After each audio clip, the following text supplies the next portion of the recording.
This is starting to become a theme where every time we finish recording a podcast, a massive trade goes down. Before it was Lance Lynn to the White Sox, and now we get Blake Snell traded to the San Diego Padres. But it's perfectly fine if it means that I get to talk with Chris Towers about it. So welcome to Fantasy Baseball today. The return of Chris. We're here to talk about this trade. Snell to the Padres for Luis Patino, Francisco Mejia, two other prospects, Blake Hunt and Cole Wilcox. Massive deal here. We've heard for a few weeks, a few days now, Chris, that the Padres were looking into making another big trade for a starting pitcher, and they go out and get Blake Snell. So instant reaction here. What does this do to Blake Snell's fantasy value?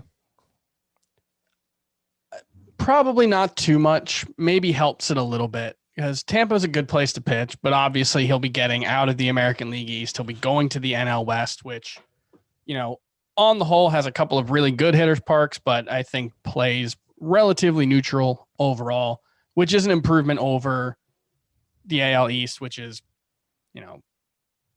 4 hitters parks outside of Tampa. I guess are the Blue Jays still playing in Buffalo next year? They haven't announced Do we have confirmation about that? They haven't said. So yeah, I think it's probably, better lineup backing him up, probably slightly worse defense maybe, but overall I think it's mostly negligible, maybe a slight upgrade for Blake Snell. Yeah, I think that's where I'm at too. My initial reaction was a cautious upgrade for the reasons you mentioned. I think better run support, probably a slightly better park to pitch in, probably just better division in general. We just saw him dominate the Dodgers twice in the postseason. He had 18 strikeouts and 10 innings pitched against them. And he was still really good this year. The problem with Blake Snell, Chris, has been his lack of volume when it comes to innings, and he averaged under 5 innings per start this season, and he has not completed 6 innings in a start since July 21st, 2019, and while we're frustrated about that from a fantasy perspective, there's a method to the madness. This is someone who has dealt with shoulder injuries and elbow injuries, so that's where the cautious part comes in, because while it's frustrating, I kind of feel like the Rays knew what they were doing with Blake Snell. We could see Snell pitch more innings now, but I think that might also lead to a higher chance at injury if we can even quantify that. I know you're big on like injuries or, predicting injuries. It's not really, a real thing. It might increase his injury risk, but his injury risk is already relatively high. 1 being a pitcher and 2 being a pitcher who does have that history of injuries, especially elbow and shoulder that he's dealt with over the last 2 seasons, but he's really, really good. He had 91 strikeouts and 74 innings across the postseason and regular season last season. You're a little worried about that injury risk and maybe you downgrade him a little bit, but if you're talking just talent, I mean, he's certainly in the discussion for the top 12. You've got 2 seasons pitching at an ace level over the last 3. And, 2019 was pretty fluky. That was pretty fluky bad. And fluky bad was a 4.29 ERA and a 1.271 whip. It was still pretty good. Yeah, when he's on his game, I mean, he had 4 pitches, and we saw it throughout the postseason. Like, the guy is just awesome. It's just a matter of him staying on the field. We'll see if he can do just that. His early ADP over at the NFBC is, in the month of December, it is 52.1 as the 17th starting pitcher off the board. Do you think he moves up at all, Chris? I think he probably could move up a little bit. I want to see who he's behind right now. And so it's Tyler Glasnow. Very similar concerns, very similar upside. Kenta Maeda, maybe not quite as much upside. Zach Gallen, maybe not quite as much upside. I could see him moving up a half a round. If he's 52nd right now, I could see him moving up into the back half of the 4th round, and that feels like good value. Yeah, and I think I could see it as well. I don't know that I'm going to move him ahead of those guys in my personal rankings, but I could see him just moving up the ADP. People are going to be excited about him going out to the West Coast. On the other side in this deal, Francisco Mejia and, of course, Luis Patino are the bigger names that are most likely ready to contribute right away. Mejia could potentially be the starting catcher. They do have Mike Zunino there, who he's a pretty good framer and obviously has familiarity with the organization. But what do you think with these two guys, Francisco Mejia and Luis Patino? Do you think that they can be difference makers right away this season moving over to Tampa Bay? I'm definitely a lot more interested in Patino. Mejia kind of falls under the I've had kind of a working theory that is backed up by some data that if a player gets traded, especially a top prospect gets traded, usually it means the outcomes that he's going to see are worse than they otherwise would be. Usually, it's not always, it's not consistent, but on the whole, at a population level, top prospects who get traded perform worse than top prospects who don't get traded. And in Mejia's case, I think the Indians kind of soured on him. You know, there was a point where it felt like we spent a full year wondering when they were going to call him up, When he got called up, he didn't really produce. They tried to find another spot in the lineup for him. Gets traded to the Padres. When's he going to get an everyday job? When's he going to stop splitting time? And it never quite happened. And I know the Rays are magic and everybody believes that they can just use their science beans and make every player good, but they've missed too. And so I'm pretty pessimistic about Francisco Mejia's chances. He's a 25-year-old who's failed to latch on with 2 different teams now. So he's in the number 2 catcher conversation and probably not particularly high.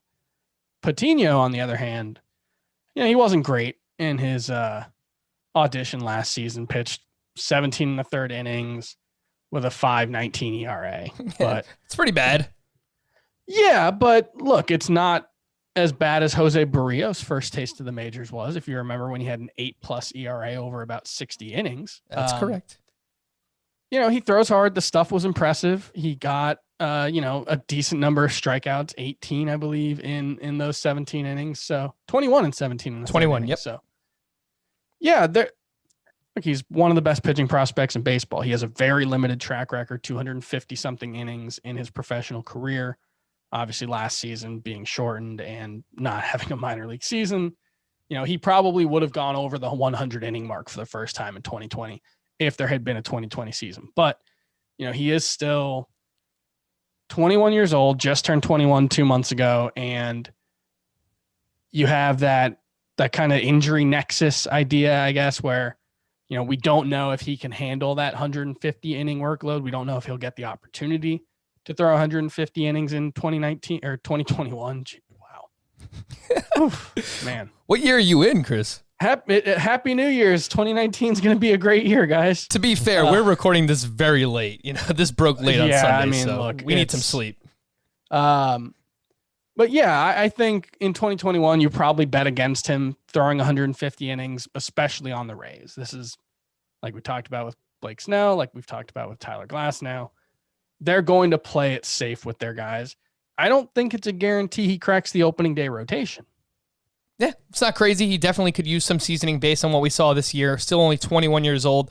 That's Luis Patino. But I think if you have him in Dynasty, the arrow's pointing straight up. Yes. Specifically with pitchers, we've seen Tampa Bay just get great results out of a bunch of different guys developing. Blake Snell. Of course, they had David Price, Tyler Glasnow, everything they did with him. Charlie Morton went there after Houston, and he's just basically picked up where he left off. So do have a really good track record with pitchers in general. So I think from a dynasty perspective, it might not happen this first season in 2021. I think you're right about that, Chris. We could even see him be used as like an opener or a follower. So we don't know what his role is going to be yet. But the long-term upside for someone like Luis Patino is very exciting. All right, we're going to wrap up here. You can listen to the rest of the podcast now that we have coming up with myself and Michael Simione. But Chris will be joining us for the rest of January. Sprinkle him in regularly. Here. Get him back in here on Fantasy Baseball Today. So we're very excited about that, Chris. Yeah, I'm working on my rankings. I'm going to have rankings this year. Yeah, you heard that. If they're going to go on the site or if I'm just going to keep them to myself. But I will have full rankings. They'll be available at some point. And I'm looking forward to it. Full-time analyst now. Yeah. No more editing. I just get to talk. Let's go. We're going to get Chris on here. Rankings from Chris. It just sounds so foreign. All right, we're going to do it. Looking forward to it here. Fantasy Baseball Today. Enjoy the rest of the podcast with Michael Simione and myself. Happy Monday, everybody, and welcome into Fantasy Baseball Today. Frank Stanfield here, no Scott White. Hope everybody had a fantastic holiday and you received all the gifts you wanted. I'm still waiting on my number one Christmas wish, and that's for Joe Musgrove to be traded, but I'll save that for another day. I have a feeling it might be coming soon. We'll see. the Pittsburgh Pirates, wheeling and dealing. Joining me today is a man that probably knows a thing or two about Joe Musgrove and pitchers in general. Make sure you follow all of his work at spstreamer.com. You could also find his work at Fangraphs and Fantasy Pros. Listen to the SP Streamer Fantasy Baseball podcast and make sure to follow him on Twitter. You guessed, at SP Streamer. Michael Simione, what's going on, buddy? What's going on, Frank? Yeah, it's really hard. All you have to do is remember SP Streamer, and that's like everything that I do. Well, welcome to the show. I'm going to put you on the spot here. Get anything cool for Christmas? Honestly, not too cool. There's a lot of clothes. I'm kind of a nerd, and I like Star Wars, and I also weirdly like building Legos. So I got like a little Star Wars Lego set. That was probably the highlight of all my gifts. I did get some cool like bourbon stuff too, but that's really it. I can appreciate the clothes, man. If anyone's watching on YouTube right now, if you see me wearing this fancy collared shirt, I was one of those kids, Mike, where I'm going to call you Michael. I'm going to change off here and there. I was one of those kids where within the first 2 weeks of all the clothing I got for Christmas, I needed to wear everything. I just needed to try on and wear all my clothes. So that's what I'm doing now. That's why I have this polo shirt on, in case people are wondering. It's got a funky pattern on it. It does, right? It's actually from Express, a former sponsor of the show, but they still sponsor fantasy football today. So shout out to Express. And I saw your picture of the little Lego Stormtrooper you put on Twitter, and it looked pretty awesome, if I must say so myself. Today on the show, we're going to talk about streaming starting pitchers. We're going to dig into Mike's strategy a little bit on that because, as you can see by his pinned tweet on Twitter, the guy's pretty good at streaming starting pitchers. So we'll dig in and figure out what his process is for that. And he recently released his updated top 100 starting pitchers, which you could find over at spstreamer.com. So we're going to compare and contrast rankings a little bit and just see which pitchers in general you're higher on and lower on than I am. But of course, news and notes. I mentioned we got to start off with a big trade. Honestly, if it didn't happen on Christmas Eve, I would have done an emergency podcast. I was just getting ready to go out to my in-laws, and then the next day I went to my parents. I literally just did not have time to get to an emergency podcast for Josh Bell, but we'll do it right now. He was traded to the Washington Nationals for prospects Eddie Yeen and Will Crow. Josh Bell hit .226 with 8 home runs, 22 RBI, and a .669 OPS in 2020. He is currently the 22nd first baseman off the board at pick 187.4 over at the NFBC, just behind Jared Walsh and Christian Walker. Mike, he's kind of been all over the place. That first half of 2019 was awesome. Kind of fell off in the second half, and that carried over to this past season. There's a lot of movement in his swing. There's a lot going on with like his leg kick and just his mechanics in general. So what is your confidence level in him getting back anywhere close to the player we saw in 2019? I'm not too confident. He's going to be one of those players where I basically really don't touch and I'd rather watch from the sidelines. While I think the trade does help him because now he's going to be in a better lineup, you know, it looks like he might end up hitting behind Soto, which will give him more RBI opportunities. But I mean, since the 2019 All-Star break, he hasn't been that great. He hit .229. His WRC plus is only 90. Especially last year, he has a lot of trouble hitting those breaking balls and off-speed pitches. And most importantly, though, he had a major dip in his launch angle, and he relies on hitting those fly balls. So I just feel like you don't know what to take with him. I do think he has that upside, and he definitely could hit for a lot of power, but I'd rather just wait and see what we get from him and, hopefully potentially find out what kind of player he really is. So for me, I'm not very confident. I'm, like I said, just gonna wait on the sidelines and watch him play. Yeah, I kind of feel you on that one. I think, if anything, this can't hurt, right? It's moving over to Washington. The protection in the lineup, should help. More RBI opportunities, as you mentioned. It's not like playing in Pittsburgh is a great ballpark anyway. So I think, if anything, this is a move that can help him. And I think we're going to see the ADP climb up just a little bit from where he's been at. But there's been more bad, I would say, in Josh Bell's career than good, and really just that first half of 2019. I saw a quote over the weekend where he did a little introductory press conference via Zoom. I don't even know if that's like a press conference at that point, but he did an introductory Zoom call, and he had this quote: looking back at this past year, I think that things got long Bell said of his swing. I feel like I was kind of jerking into my front side just a little more than I'd like to. I just kind of was jumping toward the ball, and that doesn't play at this level, doesn't play guys with high velo. So he knows what he needs to work on. We'll see if he can make the proper adjustments. That is Josh Bell. Now moving over to the Washington Nationals. I mentioned the prospects he was traded for, Eddie Yeen and Will Crow. Mike, for the most part, people seemed underwhelmed by this return for Josh Bell. Do you know anything or are interested in either one of those prospects? I mean, not too much. I'm not like the biggest prospect guy, to be honest with you. But I mean, unfortunately, I'm a Mets fan, so I kind of like know how Pirates fans feel until now, because now our new owner gets us pretty excited. But you have to assume that the Pirates did the wrong thing. Oh man, I didn't know you were a Met fan, so that's good to know. You see all the Yankee stuff behind you. I know. So, Jose Urena signed a 1-year deal, $3 million with the Detroit Tigers. Anything to see here, Mike? No, he's nothing more than a streamer to me. He's more of a ground ball pitcher, not a lot of strikeout upside. The sinker's really good, but besides that, he really has nothing much going for him. He's got no real chase pitch for himself, and he does sometimes struggle with home runs. So moving to that ballpark isn't going to be great. So nothing to really look at there.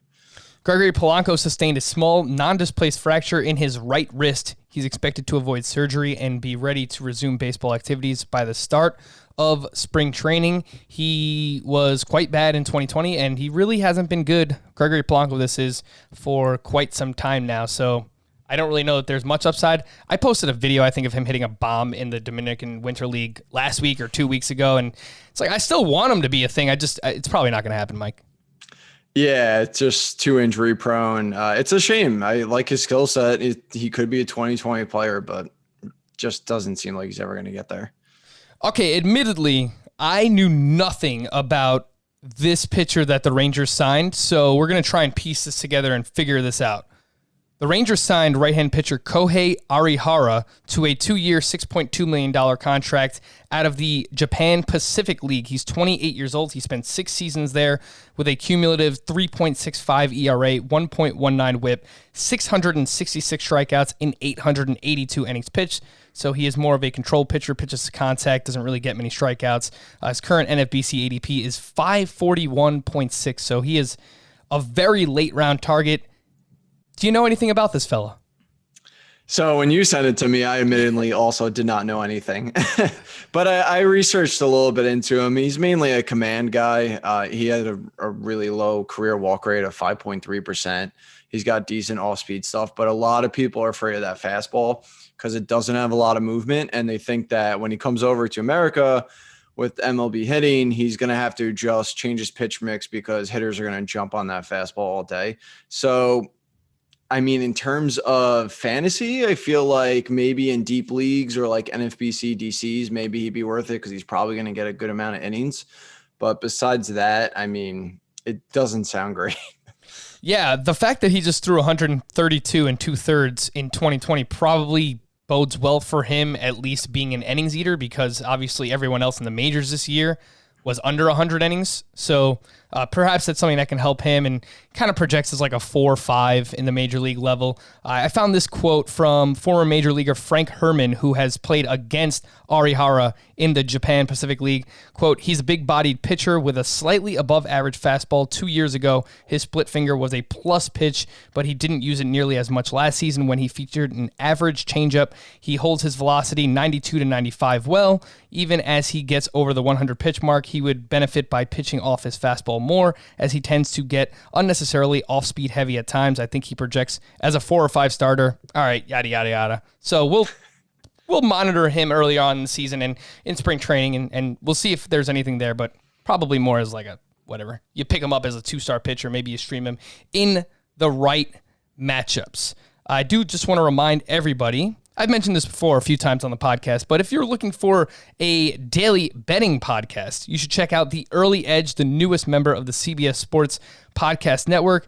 Every day you can join Jonathan Coachman and an expert crew of Sportsline handicappers to break down the biggest games of the day. Every episode is 10 minutes or shorter and is in your feed by 11 a.m. Eastern Time. If there's a sharp side to the action, you'll be armed with it. go check out the Early Edge podcast. And just a few programming notes here on Fantasy Baseball Today. Starting next week and all of January, we'll have 4 podcasts for you per week. 3 of those will be with me, Scott, and Chris Towers, and you'll hear those on Monday, Tuesday, and Thursday each week. And on Wednesdays, we'll still have Danny Vietti and Will Middlebrooks here on the podcast, and they will have some great guests lined up. I know they have Chris Rose coming on this week on Wednesday, so that should be a lot of fun. And they have Marcus Stroman for next week, so that will be great as well. They continue to get some really, really good guests. And with that, I won't be here next week. I need a little bit of a break between football and baseball before we really start to ramp things up here. SP Streamer, that's your name. That's your moniker. That's your website. That's your podcast. That's everything. You're really good at streaming starting pitchers. Or at least you wrote so on Twitter. I guess we're going to find out. Your cumulative record streaming starting pitchers in 2020, 52 and 33, a 3.91 ERA, a 1.26 whip, 9.1 K per 9, and 433 and a third innings pitched. All the pitchers that you recommend are rostered in 30% or less. So really, I just want to kind of pick your brain on the process that you use. What are some of the tools that you use, whether they're basic stats, advanced stats? Is it more the opponent rather than the pitcher himself? Is it just like a combination of all those things? So if you really just want to explain part of your process, all of your process, however much you want to reveal, feel free to do so right now. Sure. Yeah, I have no problem revealing all of it. It's funny. I feel like a lot of people ask me, do you think it's the pitcher or the opponent? And I kind of tend to lean more towards opponent as I do it more and more. But obviously, I look at both. When it comes to pitchers, I tend to look at the last 14 days because last 7 days is too small of a sample. And I like to look at their K-walk rate. I want to see their velocity because sometimes when a pitcher's velocity starts rising, that can mean that they're starting to break out a little bit. And obviously, velocity can mean everything, especially when it comes to a fastball. I like to look at home away splits. And then I also like to track their pitch mix because a lot of pitchers, they make these pitch mix changes as the years go on. And, if they're going more towards their breaking balls and they're starting to break out because of it, these are little things that you could catch before most owners or I guess league, people who are in leagues could catch on to it. And like, maybe you can get to it before the ownership rises above that 30% mark. So when it comes to the pitcher, I just kind of look at that stuff and, their arsenal and just try and see a shift in their performance. So with pitchers, I do that. But when it comes to opponents, I think I look a lot more into them because I think a bad pitcher or a just decent pitcher can perform a lot better when he's facing a bad opponent compared to vice versa. So in my own research, I found that when you're looking at opponents, it's actually best to look at the last 7 days. I like to look at the opponent's WRC plus, swing strike percentage, OPS, WRC plus, and strikeout rate, as well as home away WOBA. This way you just get a good grasp on, which offenses are really hitting cold streaks and hot streaks. And it's funny because literally all of them do it. There are so many times where your Yankees, a great offense, but there are times where they go, they're bottom 5 in the league for a while, same as the Astros, the Dodgers. And it might sound crazy, but sometimes it's worth it to stream against them. And it works out because they just can't hit at times. Using the last 7 days is just really good because you're catching those trends and you can put out, you could put up a okay pitcher who's owned under 30% against an offense that typically plays well, but is, in a bit of a rut, and they'll pitch a lot better than what they typically do. So I basically just look at those. I have a running chart that I throw out every day. I did it every day last year at least. And just kind of showing people, every available streamer and every team they're facing and, what their stats look like as of late. And it's worked out pretty well. I mean, the 3.91 ERA is better than I thought I'd ever get it, honestly, because league average is 4.50, which technically is a quality start. And to get under that is pretty difficult, especially with the pitchers that I'm playing with. Again, these are guys that are throwaways and no one really owns. So, I mean, that's like the gist of the process. It's a terrible answer to say this, but a lot of it too has to do with gut as well. Like sometimes you just have a feeling and sometimes it works out. So, I mean, that's pretty much the process. Yeah, no, look, 3.91. I mean, that is fantastic. I'm looking at pitchers that were in that range. I mean, that's basically Lance McCullers over the course of a full season, just streaming him. And he's being drafted as a top 40-ish starting pitcher in that range. So he had a 3.93 ERA last year. That's pretty damn impressive. So I don't know if maybe I saw you post this before, but I mean, throughout the season, I have a million tabs open. I'm telling you, it's an issue. I've posted like screenshots of my laptop before and people are like, what are you doing? You have 30 tabs. It's an issue. But 3 of those tabs in season are always versus lefties, versus righty splits, and last 14 days. So I've been using last 14 days. Maybe, I should start to use last 7 days like you've used, and maybe I'll have more success. But you can find all of those pages over at Fangraphs. If you sort by their splits, I look at versus lefties, versus righties. You mentioned using WOBA, weighted on base average, weighted runs created plus, swinging strike rates versus specific handedness, lefties, righties. Do you look at like home road splits at all too while you're doing this?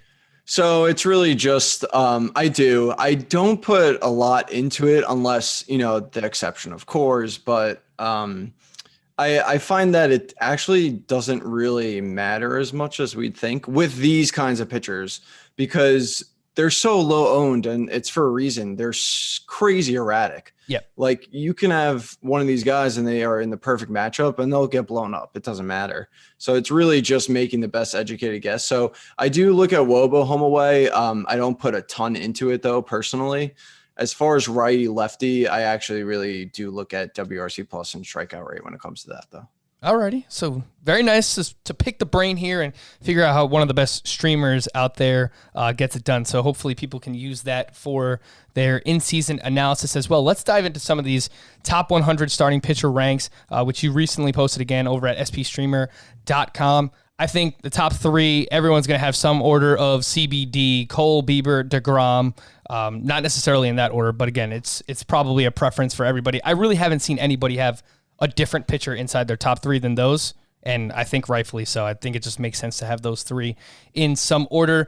But really, pitcher ranks start at SP4 this year, Mike, and you have Luis Castillo as your SP4, and I think the biggest argument against him is just the whip. I mean, he is a career 1.17 whip, and it's fluctuated a little bit. The walks have been an issue at times, but I think most people would say he can't be a top 5 pitcher because of the whip. And to that, you would say blank. No. No, I get the whip argument. I really do.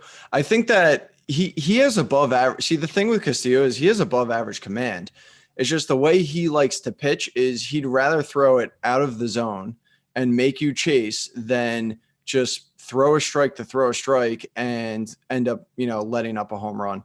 So I really think the walk rate's going to slowly come down even more than what it's been, which will lower that whip a little bit. I don't think he'll ever have an elite whip under 1, but I do think the strikeout rate's still gonna rise, and I think that ERA is gonna come down even more.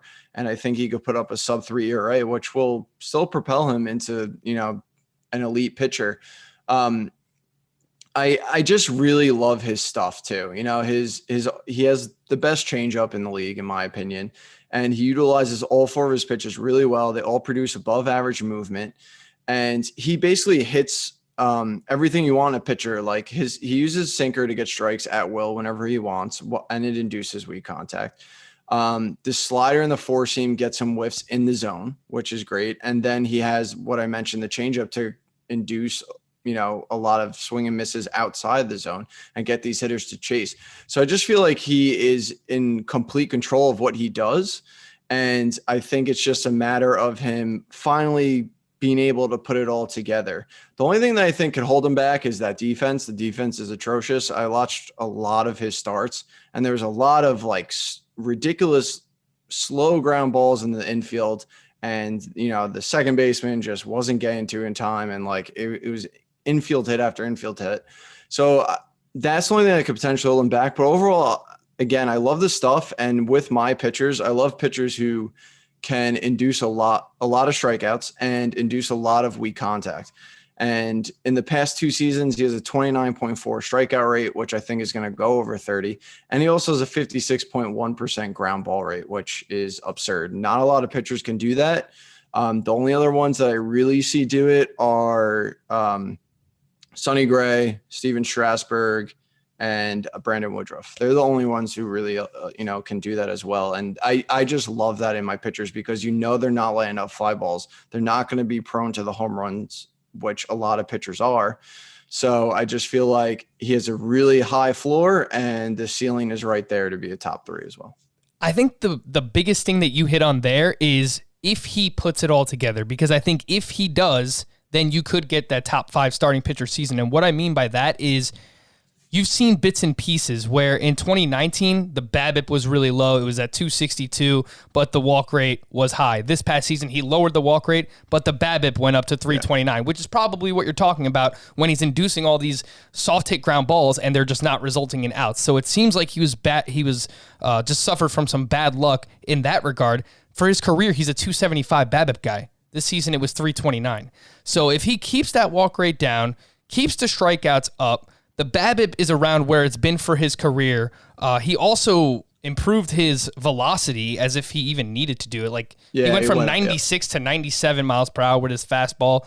The velocity on the changeup and the slider also went up a tick. So, yeah, I think if he just puts it all together, I mean, the guy has some of the best stuff in the league to be a top 5 starting pitcher. So I actually have him at SP6. I'm not far off of you. I like him in this range. I'm not going to argue against it. The person who I recently moved up to SP4 just ahead of you, Darvish. So I have it Nola SP4, I have Darvish at 5, and then I have Luis Castillo at 6. But Nola is someone that it seems like you like him as well because you have him one spot behind Luis Castillo. And before I tell you why I like him, and I've mentioned it already on this, not this specific podcast, but other podcasts, why do you like Aaron Nola? Why do you have him inside that top 5?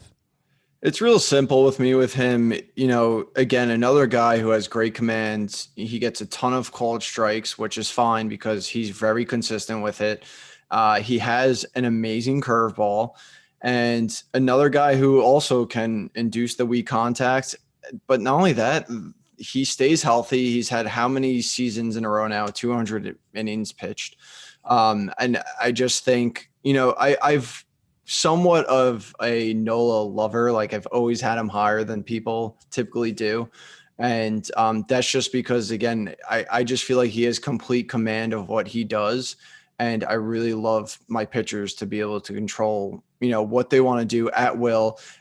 It limits the floor. And I think Nola presents that, especially now being one of those rare workhorse type pitchers. Yeah. So he pitched 71 and a third this past season, obviously, because that's all he could have done. But the previous 2 years, he was up over 200 innings in each of those seasons in 2018 and 2019, respectively.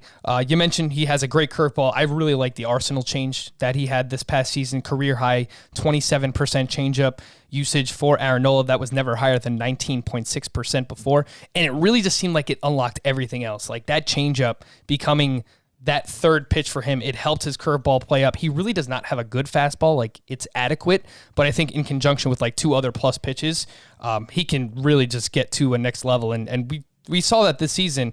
All he has to do is get the walks down a little bit. He was at 2.9, 0 walks per 9 this past season, but it was just the final 3 starts. I think it would have been first 9 starts. He was at 2.08 walks per 9. So, I mean, that would just be fantastic if he can keep it in that range for Aaron Nola. Someone you already mentioned here on this list, Brandon Woodruff, is someone that you like a lot. You have him as your SP10, one spot ahead of Max Scherzer, who you wrote out in big red letters on your rankings. So we're going to talk about him as well. But the Woodruff love, I have him at SP15. I was trying to figure out, does he need to get better to pay off this rent? And probably not if he just kind of does what he's done over the past 2 seasons. So, I mean, why are you so aggressive with him at SP10? Yeah, that's exactly my thinking. I think I started off with him around 15 as well. But as you look into him and his numbers, there's not a lot of holes. I actually wasn't big on him coming into 2020 because he really has 2 elite fastballs and there was nothing else there. I was looking to see something else come forward, whether it was the changeup or the slider, and it ended up being the changeup. It's 10 miles an hour slower, which makes it really hard for hitters, to go against that versus four seam and sinker. And the changeup really started to produce whiffs for him, which he needed. The fastball, the four seams above average, the sinker induces the weak contact. And not only that, he's slowly becoming a workhorse himself. He was 7th in innings pitched, and he was top 30 in pitches per start. So he's going to stay into deep into the games and produce those innings, which you're going to need, especially coming into this season where it's a pretty big question mark for a lot of pitchers. So again, not a lot of holes. He did what I wanted him to do. He's got 3 really solid pitches, and if he happens to work on that slider, then it turns into 4 really good pitches. And then it's just like, I don't know how anyone's going to stop him. So I just think he's a budding star. And I, without a doubt, think he's going to end up being top 10. And I remember talking about him down the stretch this past season. And even after the season ended, I said, he's just rock solid, man. Like, you wouldn't expect him to be as good as he is, but his last 32 starts, 10.7 K per 9, 2.2 walks per 9. This past season, the control, 2 walks or less in 11 of 13 starts, a 24.9% K minus walk percentage. That was 9th among qualified starting pitchers. Like, Woodruff is a really, really good control pitcher, and he generates a good amount of strikeouts as well. So I don't really know what's not to like, and I'm kind of talking myself into moving him up as well. So I'm going to look into doing that over the next couple of days. Statcast really likes him too. Woodruff does a really good job of limiting hard contact. So really, really interesting. Right in the prime age of his career, 28 years old at the start of 2021.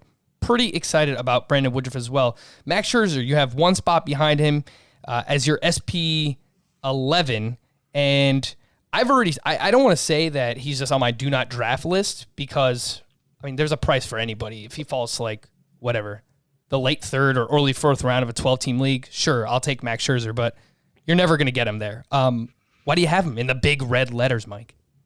Yeah, I just think he's, standing on the top of the cliff, and it's just a matter of time of him, falling off being one of those top 10 type of pitchers. And it's just because he's mostly been healthy, but he's seen a couple IL stints as of late.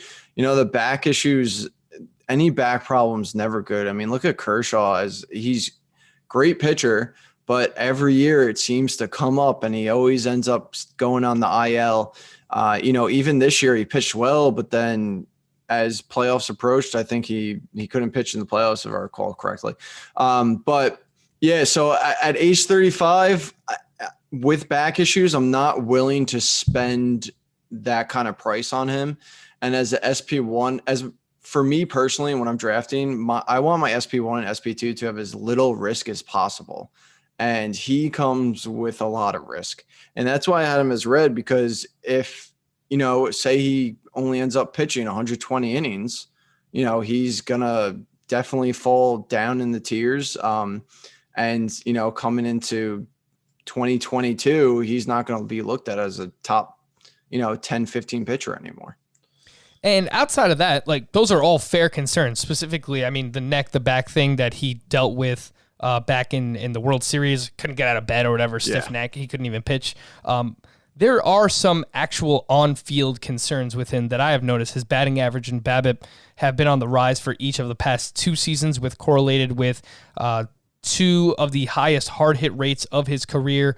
Walks per 9 over 3, that was his highest since 2010 this past season. Obviously a shortened season, so you don't want to put too much into it. And a 14.7% swinging strike rate, mind you, is still really, really good compared to other starting pitchers, but it was his lowest since 2014. His 4.21 expected ERA, according to StatCast, was also not exciting. So I think we're starting to see signs of him slipping performance-wise, and of course you have that age concern and injury risk as well. So I'm pretty close to a do not draft on Max Scherzer. You brought up Kershaw. I'll just ask you this real quick. I recently started up a Draft Champions 15-team roto, and my first 3 pitchers Jack Flaherty, Clayton Kershaw, and Carlos Carrasco. Is that too much risk? For me, yeah. I do love Carrasco. And he's weird. He's tough to figure out because he was injury prone, then finally pitched well for 2 seasons. And then obviously, of course, unfortunately got cancer, but then pitched well all season last season. So, but he's getting up there in age. So it's like, is he going to end up becoming injury prone again? I don't know.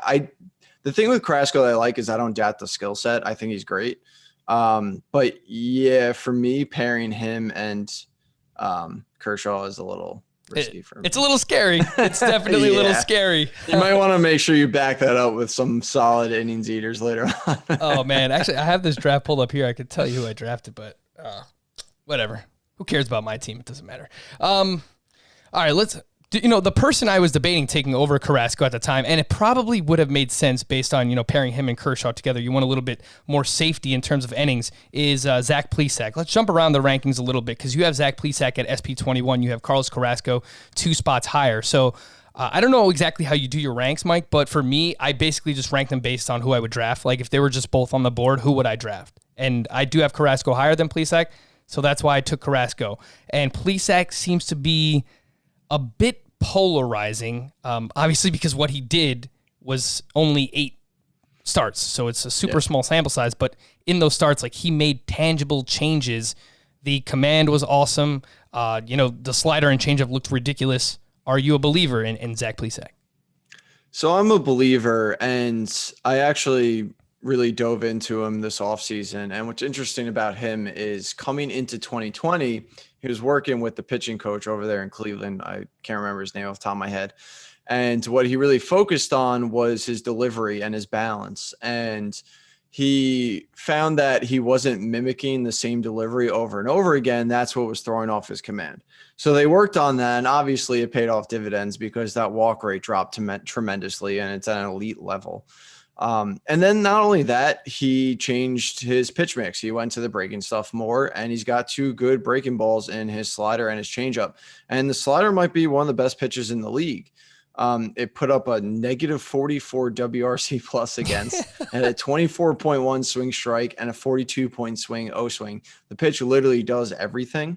And then not only that, on top of that, also Plesac is probably going to get you a ton of innings. He pitched deeper into games more than anyone. He had the highest innings pitched per game in the entire league. So I think he's going to get you a lot of counting stats, even if he ends up putting up, potentially just, let's just say like a 3.5 ERA, which is still good, but not where, you want more than that where you draft him. Even if he ends up doing that, he's still going to be highly ranked because it's going to be Bauer-esque where he's going to pitch deep. He's going to stay healthy. He's young. He's going to put up a lot of innings, which means a lot more counting stats and strikeouts. So I think he's going to definitely do well. It depends where people are taking him though, because I have heard people really reaching on him. Like, I've heard 2nd round potentially in some drafts, which is a little crazy. Stop. In what, 30-team leagues? I there's just certain people I know out there that really, are really in love with him. But I think he's going to be great. I don't see a lot of flaws. I like everything about him.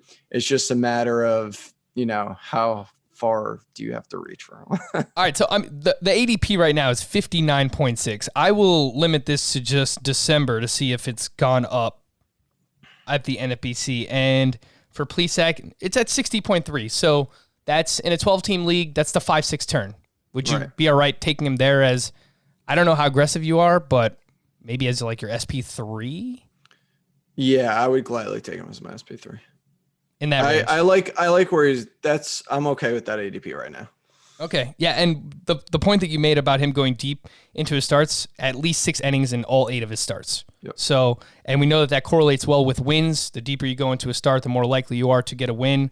I don't know what his run support is going to look like if they trade Francisco Lindor, but that's a conversation for another day if that happens. All right, so we're going to take a quick break. When we return, I have a few other pitchers I want to ask you about. You mentioned Sonny Gray. Pick your brain on him a little bit. Kenta Maeda, a couple of guys later on as well. We'll do that here, Fantasy Baseball Today. Before we get back to the pitchers, if you're watching us on YouTube, Mike, I noticed that you have an arcade game behind you over there. What's going on over there? What is that? That is Mortal Kombat. Mortal Kombat. Which Mortal Kombat is it? It is 1, 2, and 3. 1, 2, and 3. Yeah. You ever? I can't remember the website. There's a website that sells all kinds of them, and it's not too much. It's like $3.50 a piece. That's not bad. Yeah, I should have had you on before Christmas, man. Oh man, so I love Mortal Kombat. I grew up playing it as well, but I am so bad at fighting games. I will openly admit it. I'm quite bad at them. It's a lot harder than I remember. It really is. All right, Sonny Gray. You mentioned you really like him. You have him up at SP14, one spot ahead of Walker Buehler. Sonny Gray, he's kind of a hard one for me to figure out. He's currently SP22 in ADP. I have him at SP26, but not really with much conviction. So if you can convince me on Sonny Gray, I would be willing to move him up. I look at his seasonal log, and he's just all over the place year after year. I guess he's been a little bit more consistent the past 2 seasons in Cincinnati, but it just seems like there's a little bit too much volatility to be ranked that high, at least inside the top 15. So tell me why. Tell me why you like Sonny Gray as much as you do. Yeah, with him, it's more so floor for me. I think he's really solid. I know, like you said, the whole Yankee thing was a mess, and maybe that's why you're a little biased over there. But between 2019 and 2020 combined, he has a 3.07 ERA with a 3.33 FIP, which means it's probably going to stick. He basically performed as well as he should have, and that 3.07 ERA is great. The thing I like most about him is how deep his arsenal is. He knows how to utilize every pitch really well. Again, another pitcher who seems to be really in command of his stuff. The slider is lethal and induces a lot of whiffs, but what's ridiculous is his curveball. Basically, nobody can hit it. And when they do hit it, it is extremely weak contact. Like, no one can really make hard contact with it. So I just think the way his arsenal is built and how he really utilizes 4 pitches pretty evenly, it works really well, because if one isn't working, he still has 3 great pitches to fall back into. And not only that, he could really work towards, individual batters' weaknesses as well. If a hitter can't hit a curveball, he could utilize that as well as the slider, the fastball. So I just think he hits every mark, and I think he's extremely safe. And he seems to be underrated every year. So me personally, I would gladly take him as a top 15 starter. And that's just basically because everything he brings to the table, how solid he is, and how there's just not a lot of question marks when it comes to his repertoire. And I did notice his first 7 starts of 2020, he was awesome still. He had a 1.94 ERA. 2 bad starts, right? Yeah, so he had 2 blow-ups. He went on the IL with a back injury. He came back for his final 2 starts, and during that span, those final 4 starts of the season, he had an 8.79 ERA with a 3.79 xFIP. So, do with that what you will. He also had 7 walks per 9 during that span, which is obviously something he's not going to maintain. So I probably need to move him up as well. I think I don't think that he's going to come close to a sub-3 ERA again. If I'm projecting him, I would probably say a 3.5 or 3.6 ERA with a 1.15 whip, something in that range with over a strikeout per inning, which is still a really good pitcher. It's just, I don't think he's as good as he was, I guess, in 2019, if that makes sense. Yeah, I'm definitely high on him. I think for me, it's a matter of the people I have below him that I just don't trust as much. Kind of like a Walker Buehler. Yes, Which please. I'm afraid to admit. Tell me because I got it. absolutely killed on Twitter for my ranking of him. Yeah, well, Scott and I are both down on Walker Buehler too. Is it just a workload thing? Are you just concerned about, he dealt with the blisters this year, but then he goes out in the postseason with his tight pants on, and he's throwing 99, 100 miles per hour, and just looked ridiculously good. So I don't ever want to doubt the talent, but it's the situation is not worth using a top 20 pick on Buehler, in my opinion. Exactly. His skill set's amazing. I love him. I think he is going to be great for a really long time. My issue is kind of like what you said, is the workload. And, in terms of long day rest, so pitchers not starting every 5 days, top of the list, these 3 are in the top 15 is Dustin May, Urias, Kershaw, and Buehler. 4 Dodgers pitchers are in the top 15 for the most days where they didn't pitch on a normal like 5-day rest. So that's just going to limit the innings. I think he can go 180? Yes, because while he didn't pitch a lot in the regular season, he did pitch a lot in the postseason. So he pretty much pitched as much as most pitchers. But I just think they limit their pitchers way too much. They might go to 6-man from time to time. They might give them random breaks and rests because we all know they're going to be good. They're going to be dominant. They're going to want to save their pitchers for the playoffs because that's all they care about is winning titles, which makes complete sense. And they know they're going to get there and they have the depth to do it. So I wouldn't be shocked if he only ends up pitching 150 innings, which hurts his value. Yeah. And look, we're seeing this across all sports too. It's not just baseball. I mean, you have to take this stuff into account. I mean, if you play into week 17 in fantasy football, which you should not do, that's a terrible idea. Or, I mean, later on in like a seasonal fantasy basketball league, I mean, teams lock stuff up and they lock up their playoff seeding or whatever, and then they start resting players too. So, I mean, it's not just baseball, but it makes sense for the Dodgers considering what they want to do, and that's ultimately win a World Series. Kenta Maeda. Just want to quickly ask you about him. You have him down at SP17 in the red letters as well, and he just finished as a top 5 pitcher in both head-to-head points and roto leagues. What is your biggest concern with Kenta Maeda? Yeah, so I love him as a pitcher. I think he's great. There's one issue that I am finding with him this offseason, and it's the slider. He made a pitch mix change, and he went to the slider more, and the slider performed great. But here's the problem with it is of all starters, he had the second highest percentage in leaving his slider in the middle of the zone. He's at 31.8%. And when he left it in the middle of the zone, opposing hitters had a 0.524 ISO and 0.456 WOBA against the pitch, which compared to other other sliders being left in the zone is still astronomically high. Like for instance, I know we're going to talk about him later, but like Dinelson Lamet, who also has a really good slider, when he left his in the middle of the zone, he still had like a sub 2, WOBA against it basically. So you're taking a pitch that he throws more than any other pitch, and he upped the usage of it this year, and he leaves it over the zone way too often. So I'm a little curious as to will that catch up with him in an entire season, which it very well could. And if you look at his 2020 season by month, the second month, his Wobacon and barrel rate both went up a little bit. And I'm just a little hesitant that might end up hurting him in the long run. So that's what scares me about Maeda. Besides that, I love everything about him. It's just that one little flaw that makes me a little worried about him. And you have to wonder, he had one of the most favorable schedules this season. So is that something where once teams start to face him a second, a third, a fourth time within a division, or just facing stronger competition, if he's leading a slider in the middle of the zone, do those teams start to do more damage? So, I mean, it is something that you do kind of have to take into account. I wonder if maybe he should just throw it out of the zone more, because he did just have a 40.8% O swing chase rate. I mean, it was a career high, and that's just amazing. Mm-hmm. I would venture to say it's probably top 5 among qualified pitchers, but I didn't look that up beforehand. So he could probably just throw it out of the zone more. And yeah, he probably should. Yeah, we'll just leave it at that. After Kenta Maeda, all right, you mentioned Dinelson Lamet. So look, you have Strasburg and Dinelson Lamet, and I'm pretty sure I've seen you go on rants about this on Twitter. Like, you're just not going to draft Dinelson Lamet no matter what happens, basically. Correct. Tell me more. I technically, but it would be outrage. I wanted to just leave him off my top 100. So he's basically a ticking time bomb, right? That's what you think's going to happen. Yeah. So here's what I found with him. He's really a one pitch pitcher. The slider is great, and there's no doubt about it. It's probably one of, if not the best pitch in the entire league.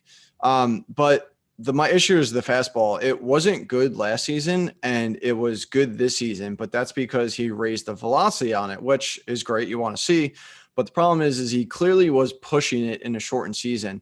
And if you really watch, if you look at his game logs based on velocity, it really starts to, his fastball velocity starts to kind of tank. And as it's tanking, he decides last 2 of the last 3 games in the season, he decides to push it again. And that's what causes injury. He ended up getting injured after he started pushing the velocity up again. that led to an elbow injury, which led to PRP injections, which typically leads to Tommy John. Doesn't typically work. The only exception really is Tanaka. So one, I feel like Tommy John could be coming any minute. And two, I don't think he's going to be able to push that fastball velocity anymore. And it's going to go back to what it was in 2019. And what happened in 2019, you get great games where he pitches great, but you also get games where he gets blown up. He kind of becomes a Robbie Ray, and you're looking at a high strikeout pitcher with like a 4 ERA. Well said. I can't really argue against. I mean, it's the injury is more than anything with me, but yeah, he threw his slider 53% of the time. That was by far the most among starting pitchers. Like Kershaw was second at 40%. Dinelson Lamet threw it over 50% of the time. It's just, that is crazy. And if, the fastball regresses even a little bit, then yeah, he's probably just going to regress in general.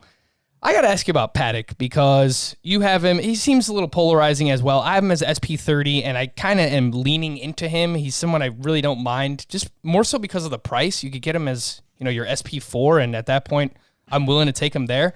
So I have him as my SP30. I guess the question for me is, do you think the Padres can get his fastball back on track? Because we've heard talk about him being a two-pitch pitcher.